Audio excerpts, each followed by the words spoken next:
Hello, hello, hello, and welcome to episode number 8 of the Unofficial Official Story. I'm Dwayne Perkins, the class clown. Hey listeners, I'm Jennifer, the fearless investigator. What's up? I'm Koji, the so-called chief of the show. This is a podcast where we tell you the official story. We're going to take a look at the paranormal, conspiracies, unexplained phenomena, cryptids, and even true crime. In this episode, we're asking the question, does the Capitol building have a demon cat problem? By the end, we'll tell you what really maybe happened. But first, we brought on a guest comedian, good friend of mine, Jodi Miller is in the building. Well, sort of in the building. Jodi Miller is the host of the world's funniest weather, and she has been performing stand-up all over the country for over 20 years. You've seen her on season 9 of America's Got Talent and on Comedy Central and Netflix. Jodi is currently the head writer and on-camera talent for the syndicated comedy game show Funny You Should Ask. Hi, guys. Hi. Hi. I'm also the demon cat, so this episode is over. So there you go. Thanks, guys. Thanks for tuning in. So, Jodi, how many cats do you have? I have, and it's funny that I get that question all the time. Normally, my answer would be like 1, because I only talk about 1 cat on stage. But ever since I moved into this house, I now have 3 outdoor cats, but they're, through the last couple of years, have been like a cast of cats. That have come through my yard. It's really interesting. One just showed up maybe 2 months after I moved in here, and I started feeding her, and she's become like my outdoor cat. And I'll never forget, because it was like the second day that she came back, she just sort of had this look in her eye, probably similar to Demon Cat. Her look said, "There will be more." And there are. Apparently there's a registry that goes out in cities and suburbs about all the single women over 40.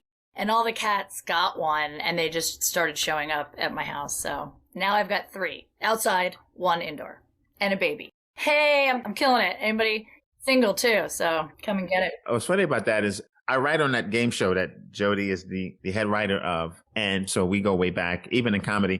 And the ongoing joke on the show, when you're on the show sometimes, is you only have 1 cat. Yes. And I always felt like that was sort of like, don't go above 1, because then you're a cat lady. No, but you still are a cat lady. I could have a half a cat. I could have a stuffed animal.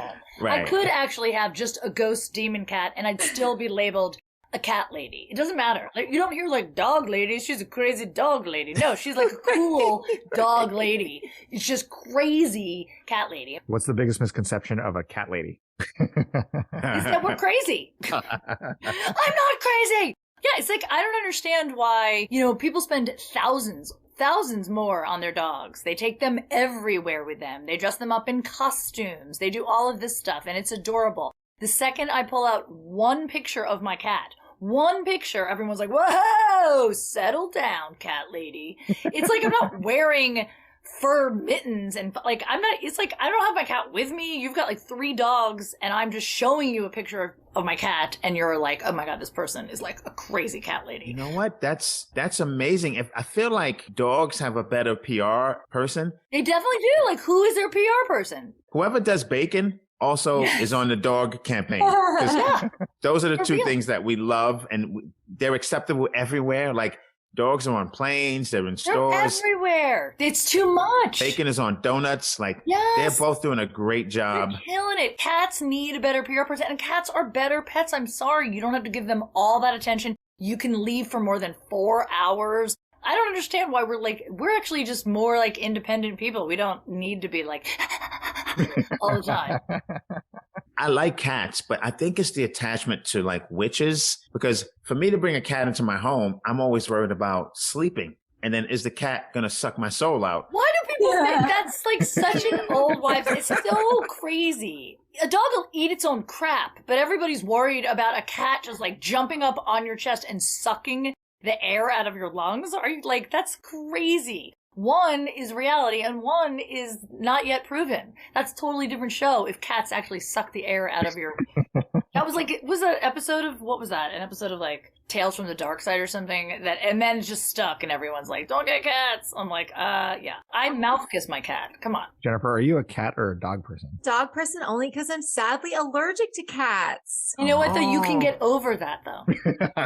How? Tell me. I actually do know 2 people, and it's funny, like, Kevin Nealon is one of them. I did his show, and we talked about it. If you are around, first of all, there are, like, 3 breeds that are hypoallergenic, but Okay. if you are around them like for a longer period of time, let's say you started dating someone and they had a cat and you guys like moved in together, you would actually develop an immunity. You could take like Claritin and then your body would sort of get used to that cat. Yeah, people come into my house and they're allergic, but they don't seem to have any allergic reaction to it. It's also like where you live too. But Jodi, why don't you tell us, where are you from? I'm from Jersey originally, and I've been in California now, God, like 22 years, 23 years. Yeah, same as me. It's like aggressively long.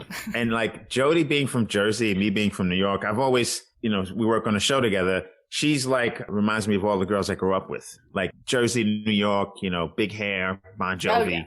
Oh, yeah. Yes, that's his. I found a can of Aquanet up in Santa Barbara, and I have it, and I like use it every day because it reminds me of Jersey. It's like, yeah. Do you miss Jersey? I do. I miss a lot of things about it. I miss the people. Right. I miss I miss people like you, Dwayne. You're like everybody I grew up with too. I started acting and comedy in New York, and just the energy and the vibe, and right. I miss that for sure. I don't want to live. I mean, to go back there, I would want to move into New York, and you have to have like even more money than you have to have out here. It's just like too much money everywhere to live anywhere anymore. It's like we're all gonna have to just move to like Kansas. But, yeah. And how did you get into comedy? I actually was acting in New York. I was with 2 schools in New York, and one of them had a school out here, so they did like this week-long like intensive where you come out to LA and you do your dramatic monologue and your comedic monologue for casting, directors and producers. And it was just some producer was, who changed the course of my life, just randomly said, do you do comedy? And of course I was 24 and I was like, I can do anything. Like I thought he was like offering me a job. He was just giving me advice, but he's like, you should do comedy. You have really good timing. And I'm like, what's timing? He's like, that's timing. He's like, you should take a class or do something. And I went back to New York and I took a stand-up class because that's what I was doing. I was just taking classes. At the end, you have to perform like 5 minutes on stage, and it was at Stand Up New York. I'd already been performing on stage for many years doing musical theater since I was a child. So it's not that I wasn't familiar with performing in front of live people, but I can tell you I've never been that nervous. Dwayne, I'm sure you remember that first. It's like unlike anything. You're like, and the comedy gods bless, I think, anybody that gets on stage. And afterwards, some lady came up to me and she was like, hey, I run a show, Don't Tell Mamas, 42nd Street. Do you want to come do it? I do it on Thursday. And I was like, oh God, no, I just had to do it once for this guy in LA. Like, I didn't even know how it worked. She was like, okay, I'll see you Thursday. I'm like, what? And that was, I think I've been doing comedy now 26 years, which is nuts. Did you think you had to do different jokes each time? A lot of us think that when we first start. Yeah, that's so funny because I teach a stand-up class. I taught it for years, and I don't teach it when I'm working, but like when we have extra long hiatuses like the one we're on, I just thought I have to do that again. It was just the thought of it was nauseating. I realized if I take the class again, I'll get another 5 minutes without even having to like really do any work. That actually brought me into improv, which got me into acting. And then I came out here, more acting. It opened more doors. And stand-up was actually the only thing that I ever, like, people offered, they asked me to do it. Acting was so difficult. I was like, why can't I get a job acting, but everybody wants me to do a show? And then I finally stopped resisting it, and here I am with a baby and 4 cats. I mean, that's the comedy dream, everyone. I'm living it. Sounds awesome. Thanks, Jennifer. I'm going to make you a cat person by the end of the show. I want to be. I love all animals. Yeah. You're one of the busiest people I know because you work on our show. You have the weather show. You run a show called Stand Up When. Yes. We're doing a show soon. And then you add a baby to that and you add cats to that. I'm just wondering, what's that process been like for you? Actually, believe it or not, it is kind of a blessing that the game show is on such a long hiatus because I am still doing the weather show, and obviously I'm producing the live shows, and I'm still performing, weekly, but she's asleep. Most people, I became a mom overnight, so it's definitely been a very, very, very hard, difficult road. I was in the adoption system for like a year and a half, and then it happened literally that one night. Like I was doing a podcast, and at the end of it, my lawyer had sent me something, and I just, sent it in and forgot about it. And 2 hours later, he was like, "You've been selected." And I go, "For what?" He's like, "You have to get on a plane tomorrow and go to Kentucky." And that was the most traumatic part about the whole experience was Kentucky. I was like, "Kentucky? What's in Kentucky?" He's like, "Your baby was born an hour ago." I was like, "What's a baby?" That's so cool. I was so like, what do I do? Surprised they wouldn't Amazon the baby. No, I know. And then I would have at least had 2 days, Dwayne. I would have at least had 2 days to prepare. Right. Send the baby. my cat, Jersey, that's his name. He's an older cat. He's actually totally fine with her for the most part. Was sort of indifferent and then sort of was protective. My outdoor cats, it's funny because there's only one that lets me pet him, and I'm gonna get him fixed. I've actually trapped a couple of them and had them neutered and released, and I found one a forever home. So this one I'm falling in love with. He's like kind of a kitten-like, and I'm gonna get him fixed and kind of keep him as my outdoor cat. But my daughter is now at the age where she's really noticing them. So every morning when I open up her curtains, they're waiting to be fed outside. And I just hold her and she looks at them and she's like getting it now. Like, oh, these are things that run around. Because my cat has not that much interest in her. So she's seeing these other like lively cats and she's like, oh. I also, by the way, have a family of raccoons that live in my backyard. A family of possums. It's like Sherwood Forest in my backyard. Very nice. I'm not even kidding you. The raccoons had like 3 babies. And it was like amazing and also really scary to watch the mom is like holding a baby and like picking up the cat treats and like staring at me. I was like, what's happening? They're taking over. But yeah. So there's a lot of babies. There's a lot of babies and a lot of animals where I live. That's great. I smell a sitcom. I smell something, but it's... I don't know what it is. There's too many animals and too many dirty diapers. Okay, well, what do you think, guys? Should we get into it?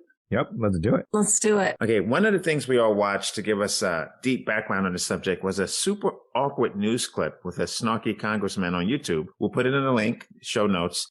Okay, and here are the facts. All right, guys. Imagine you're a night watchman in the Capitol building, and as you walk the empty, dark halls, you see a cute black cat, and then the cat creeps towards you, and all seems fine until it starts to move closer, where it becomes the size of a prehistoric tiger, and just as it leaps towards your face, it disappears. Sounds terrible. Terribly frightening. Sounds like my dream. The demon cat is one of the most famous Washington, D.C. ghost stories and has lasted since the mid-1800s. According to legend, the cat at first looks like an ordinary cat, but can grow to the size of an elephant. We've read 10 feet by 10 feet. That's big. I don't know math, even though I'm Asian. I don't know math, but I think that's a pretty big cat. If I saw one of those cats, I'd probably freak out. No, I would not. I'd be like, come here, kitty, kitty. I'm that person that if like a mountain lion wandered in my backyard, I'd be like, I'm a cat person. I can touch it. And then like I would be an amputee. Like, you know what I mean? Right. 10 by 10 feet is massive. That's like in New York City, that's 2 people can live in an apartment of that size. Let's take a step back. Why are there even cats in the Capitol building in the first place? Do they keep them as pets? Apparently, what it is in the mid-1800s, there was a rat problem in the building's tunnels and basements. And what better way to get rid of rats than cats? But who knew it would lead to this problem? In Jersey, they get rid of rats a whole different way, but we won't get into that. How do they get rid of rats? Oh, that rat. Right. Oh, I get it. Thank you, Koji. Sorry, Join us. I'm a little slow. I'm a little bit slow. So in a 1935 Washington Post article, they wrote up this about a purported demon cat encounter. And I quote, "One day, for instance, a Capitol policeman whose integrity is better than his marksmanship reported pot shot at a big black cat that seemed to grow as I looked at it. From his description, I don't know what that word, maybe Jodi knows, Stygian feline appeared to have the eyes of and the generous proportions of Mae West, plus the disposition of Bela Lugosi, that's the vampire dude. When I shot at the critter, it jumped right over my head.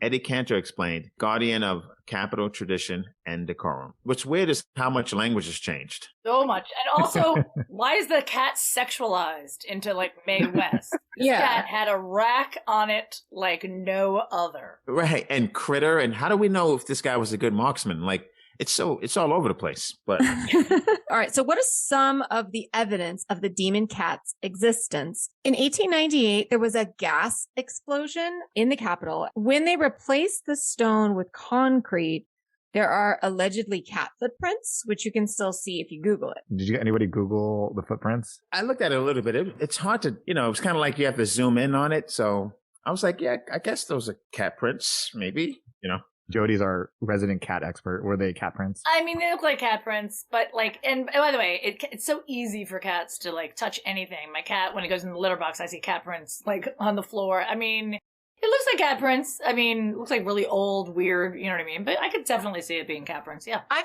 seen that before. I've been on sidewalks and stuff where I've seen like animal prints. Yeah, of course. In the concrete. So that wasn't, to me, that wasn't that weird. I don't know why that was. No, that's not that weird to me either. Now, if there were 10 by 10 footprints of it. Well, now, if there was a massive cat print, that's not what that looked like, but yes.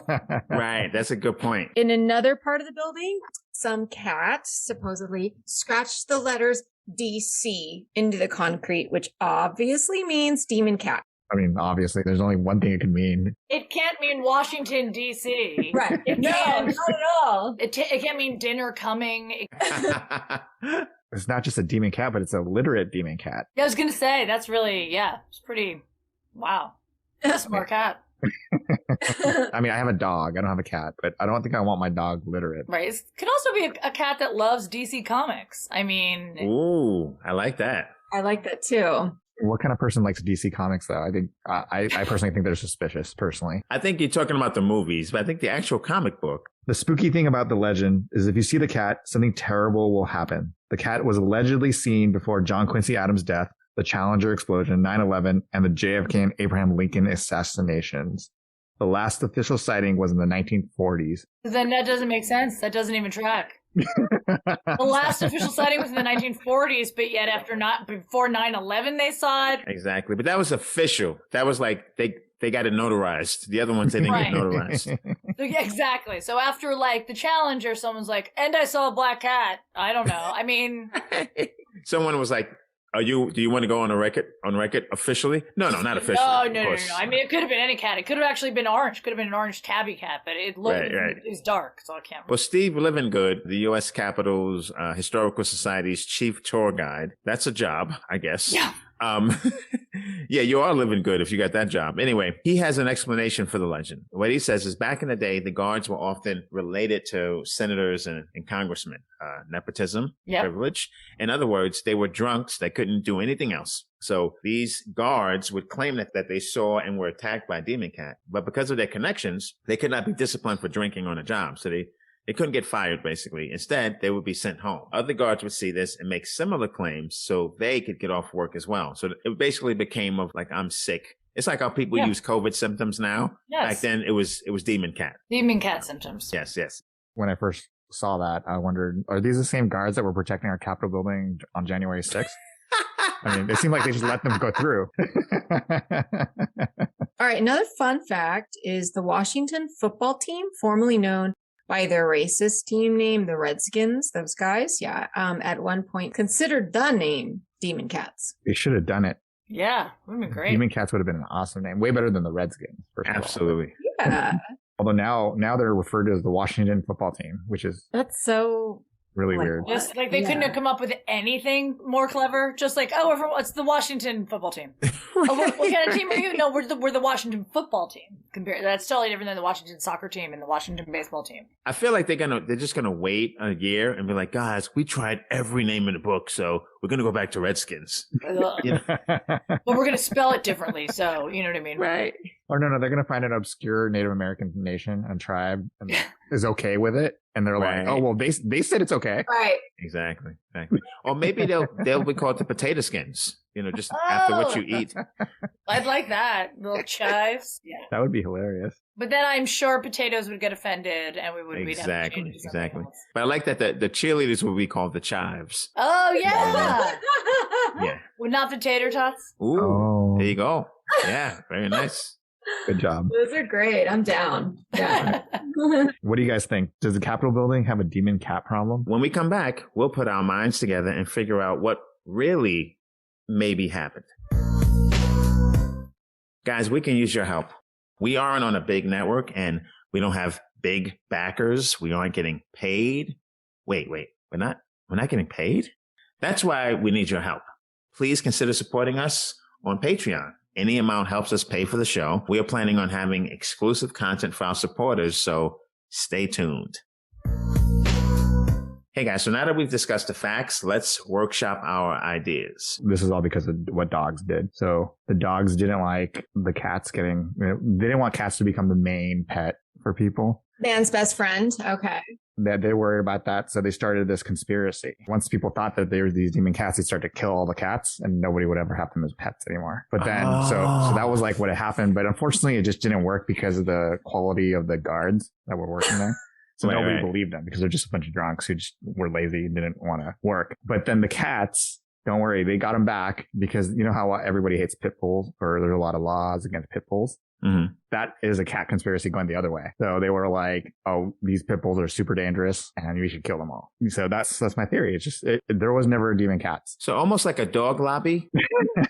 Exactly, the dog PR firm. Yeah, It's kind of like a war, like a East Coast, West Coast, Biggie, Tupac kind of war. You know, obviously Tupac is the dogs and Biggie was the cats, but you know, something like that. What? Obviously. Only because I like dogs, so the dogs are the people I like. I'm on the dog side. No offense, Jodi, but I'm a dog person. Although I have a quick story about my dog and my cat. When the dog and cat were in the same room, they would actually hang out and snuggle and go on walks together. But the moment a human came into the room, they would like get into it. No way. They don't want people to know. Yeah, they didn't want people to know that they were friends. But like all day, like I'd watch them on like a camera, and they'd be like snuggling and hanging out, and they're like rubbing their faces against each other and sleeping together. And then like the moment someone comes in that room, it's like after each other. It's like it was like the weirdest. That's so weird. They needed to keep the beef up, you know, in front of humans. You gotta remind people that they're, you know, mortal enemies. Exactly. Koji, is it dog people or literally dogs? Literally the dogs. Literally the dogs were doing this. Yeah, not dog people. That's great. It's kind of like Harry Potter. You know how there's like these witches and wizards and people hanging out, like there's a whole like Hogwarts. It's just like that, except dogs and cats. I see. Love that. I like it. Yeah. Jennifer, what's your theory? My theory is that there was some kind of change that happened in the 40s, because that was the last time supposedly it's been documented that they were spotted. But I don't actually know what that change is. I just know that World War II had ended. And so that was sort of like a lot of people look at, I think that as like, that was such a big deal, right? Like my family always talks about like that was a big change in terms of like American culture and stuff. And it's probably one of the most infamous, right? Wars. And so my theory is not fully fleshed out. It's just, I think there was some kind of shift that happened. And so the cat went away. The cat was a part of the old world. And now we're in the new world, the new modern contemporary world.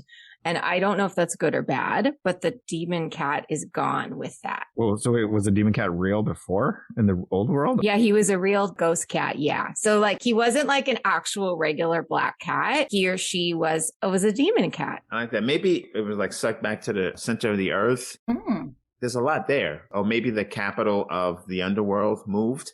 There you go. That's true. It could have shifted. The earth had shifted. The plane shifted. Yes. Parallel universe, all that stuff. Yeah. Got it. They're in there somewhere and it'll come back. So therefore, yes, it was real in terms of it being a demon cat, like not of this world. And it's a mystery. So we have yet to find out. And I hope it comes back. I think it will. Maybe when we dropped the bomb on Hiroshima, that the seismic like movement of it closed the portal. Could have closed the portal, the demon cat portal. Yeah, the demon cat portal was closed. Bingo. Well, Dwayne, what's your theory? Here's what I think. I think that the cafeteria at the Capitol building, you know, back in the day, it wasn't sort of like regulated, right? So the chefs in the cafeteria, sometimes they would make a hearty stock, like a big barley soup. And they would throw mushrooms in. And these mushrooms weren't always like, you know, they didn't go to Whole Foods and get these mushrooms. Sometimes they would just go pick these mushrooms. And some of these mushrooms were hallucinogenic mushrooms. So the security guards, like right before the night shift, they'd sit down and they would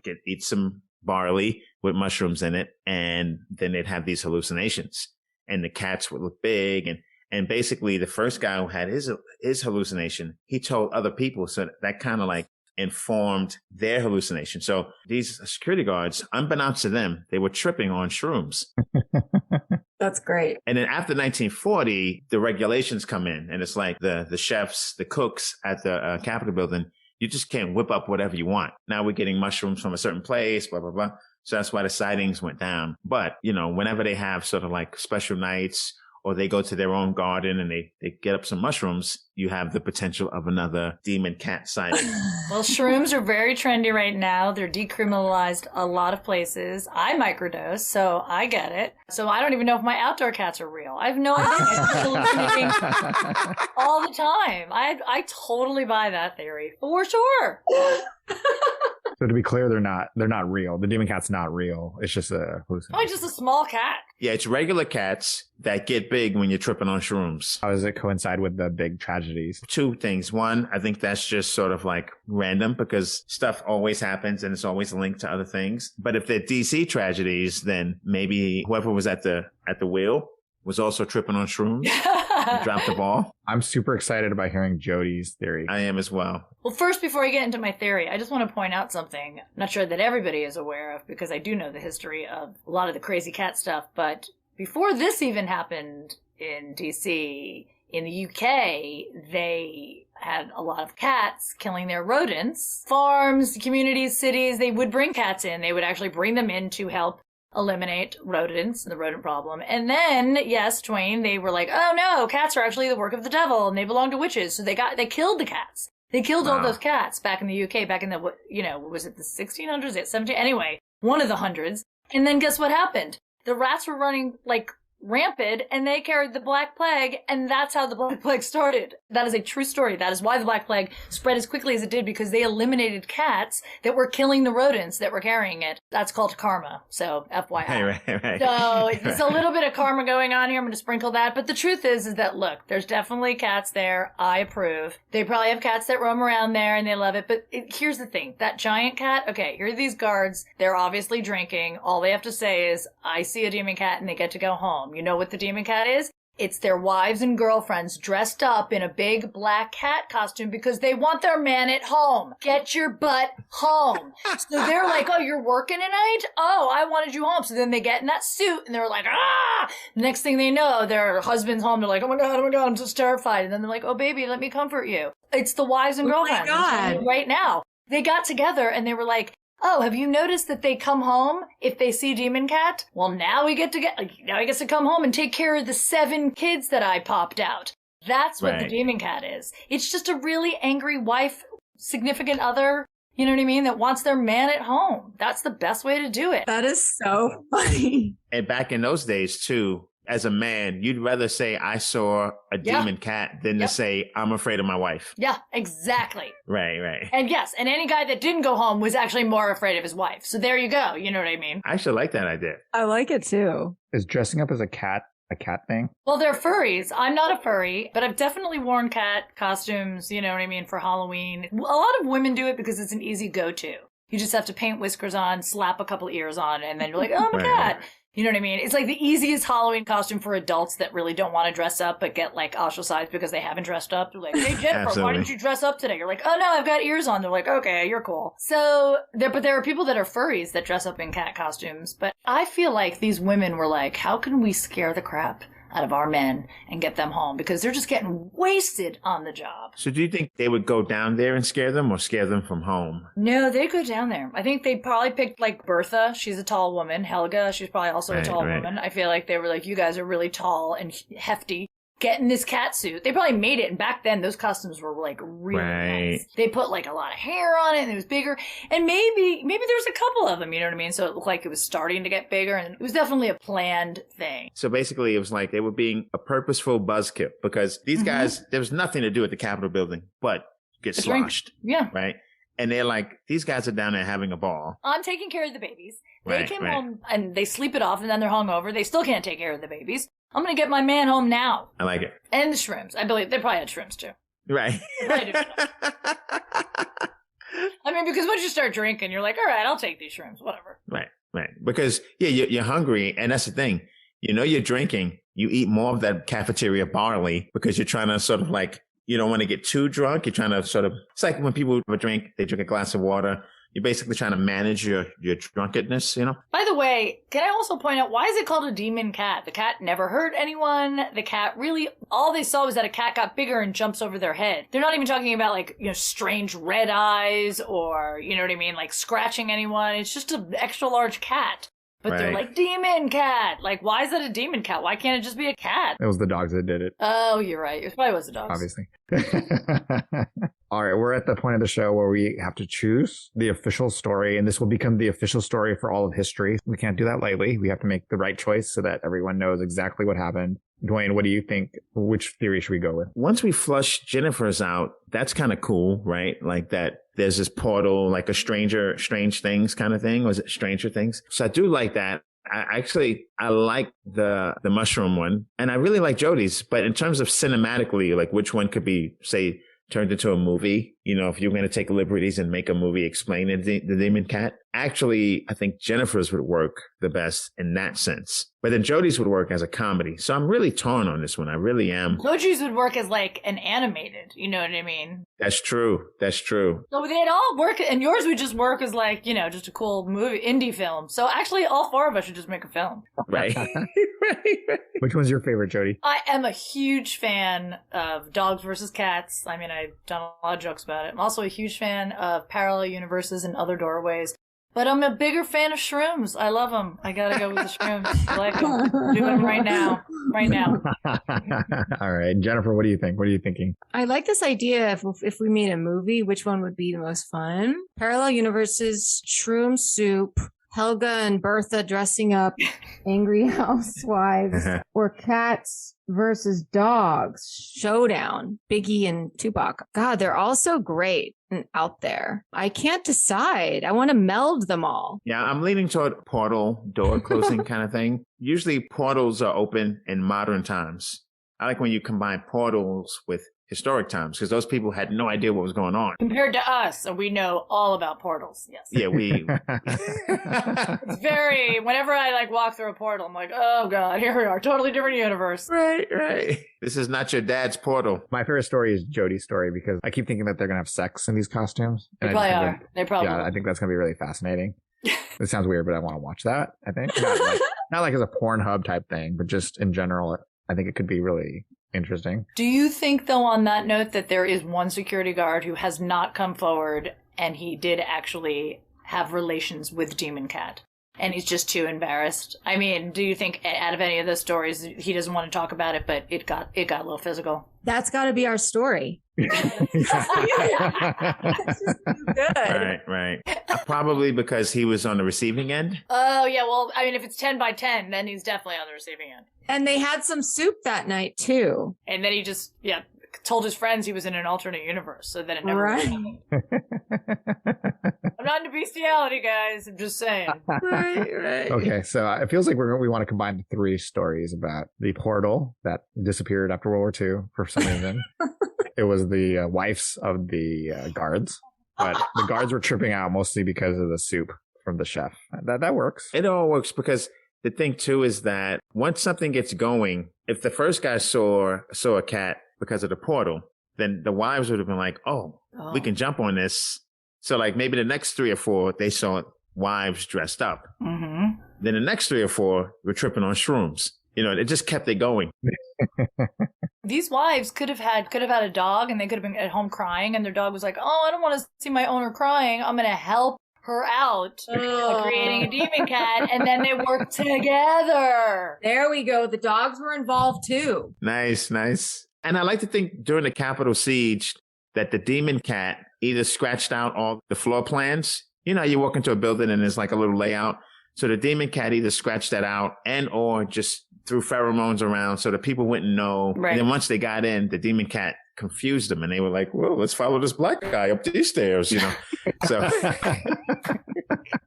Oh my gosh. We got to look at those photos again. So the demon cat is a patriot, is what I hear. absolutely. Yeah. He's like, I can scare people in this building, not you.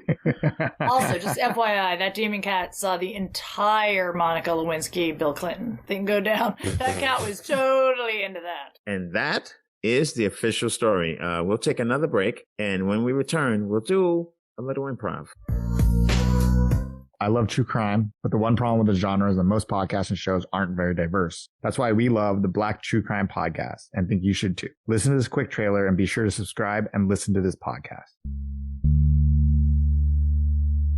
Are you a true crime fan looking to add a new show to your list of favorites?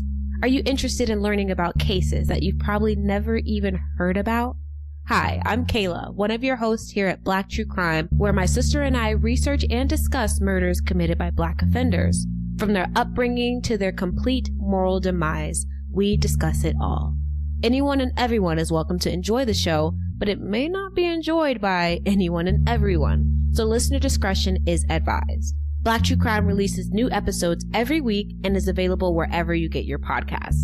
So start listening today. We can't wait for you to join us. This month, we're going to do a little improv. We basically have a wife who decides who's going to get a little inspiration to go and come down and be the demon cat. We have a security guard. We'll have a cook and maybe even something after that, another demon cat, a portal person. So basically that sets it up. We begin with a wife / demon cat / furry with some inspiration.